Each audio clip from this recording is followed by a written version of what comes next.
আসসালামু আলাইকুম রহমতুল্লাহ। তো আমি এই মুহূর্তে আছে কালীগঞ্জ। তো কালীগঞ্জ ঠিক থানার পাশে এই যে জায়গাটা, তো এইখানে আমাদের আরবসি যে পিঠা স্টল ভাইয়ের, তো ভাইয়েরা সবাই চিনেন।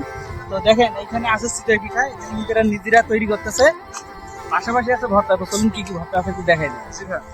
এটা হচ্ছে চিংড়ি মাছ ভর্তা। এটা চিংড়ি মাছ ভর্তা, এটা টমেটো ভর্তা, এটা হচ্ছে ডিমের সাথে আচার, আচ্ছা, আর এটা হচ্ছে বেগুন ভর্তা, এটা হচ্ছে ধনিয়া ভর্তা, এটা শীতের হচ্ছে সময় এটা কিন্তু বেশি চলবে আশা করা যায়। এটা হচ্ছে আলু ভর্তা, এটা হচ্ছে রসুন ভর্তা। রসুন ভর্তা।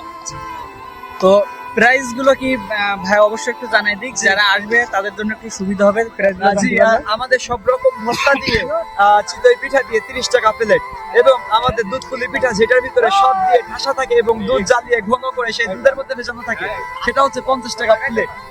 50 টাকা 30 টাকার প্যাকেজ। 80 টাকায় দুই রকমই খেয়ে যেতে পারবেন। যেখানে 100 টাকায় তেমন কিছুই হয় না আজকের বাজারে, সেখানে 80 টাকা দিয়ে সব রকম ভর্তা দিয়ে পিঠা খেতে পারবেন। চলে আসেন তাড়াতাড়ি। তো আমি কিন্তু অলরেডি ট্রাই করছি, আপনারা চলে আসেন, এসে স্বাদটা একবার হলেও গ্রহণ করে যান।